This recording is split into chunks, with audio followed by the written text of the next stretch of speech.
স্নান করতে। এই যে আজকে যাচ্ছে স্নান করতে। চলো আসো। আর একজন ওই পালিয়ে যাচ্ছিস কেন রে?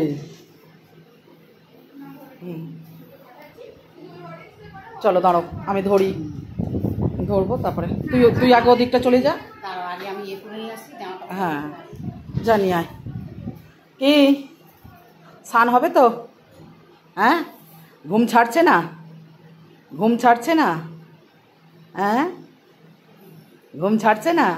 আজকে টেবিলে বসতে হবে, নখগুলো আবার একটু দেখবো তারপরে। হ্যাঁ তাই তো, নইলে হাত কেটে কি করে ফেলছো? এই যে হবে না ওইসব। চল দাঁড়া আমি ধরি। হ্যাঁ তাই তো মা, আমার এখানে বাথরুমে স্নান হচ্ছে। হ্যাঁ দিদির ওখানে বাইরেটা বেশ সুন্দর জায়গা, ওখানটা বেশ সুন্দর করানো যায়। আমাদের এখানেও বাইরে আছে, কিন্তু বড্ড রোদ্দুর। হ্যাঁ আজকে আমি ক্যামেরাম্যান।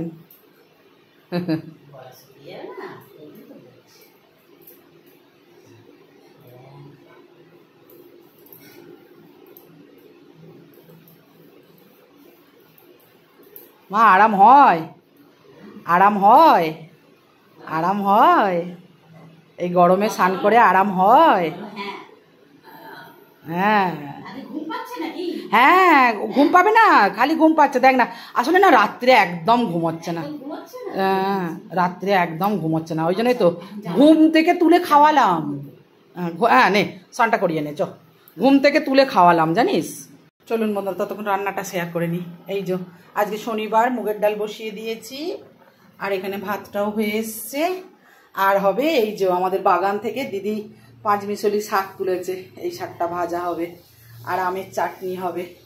এখন এগুলো কাটাকুটি হবে, তারপর রান্না হবে। মাকে স্নান করিয়ে বাইরে বসিয়ে মায়ের নখটা একটুখানি ব্যবস্থা করে দিই, তারপরে চলুন মাকে বার করি। এবার জানলা দিয়ে দেখছে, দেখ স্নান করে কেমন লাগছে? ভালো লাগছে? এই যে কে খাবে? আমি। ভালো করে বলো, আমি। হ্যাঁ আর এই যে এইটা না, ওই যে সিং কাকুর বাড়ির প্রসাদ। হ্যাঁ দেবো।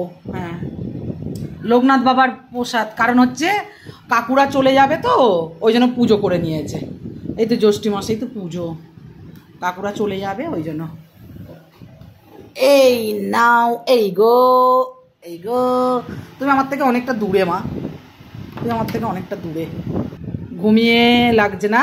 সারা রাত ঘুম নেই, আর এখন ঘুম লাগছে? হ্যাঁ স্নান করেছে, আরও ঘুম পাবে দেখ না কেন করে খাচ্ছে। ভালো পায়েসটা? ভালো? হ্যাঁ খুব সুন্দর হয়েছে, লোকনাথ বাবার প্রসাদ খুব সুন্দর হয়েছে। চলো কোল্ড ড্রিঙ্কসটা খেয়ে নাও। দাঁড়াও ঠান্ডা একটু গরম হোক তারপরে। এই যে সব নখ কেটে দিয়েছি, তাই তো? ভালো হয়েছে নখ কাটাটা? ইস আমি পচা নখ কাটি, আমি সবচেয়ে পচা নখ কাটি।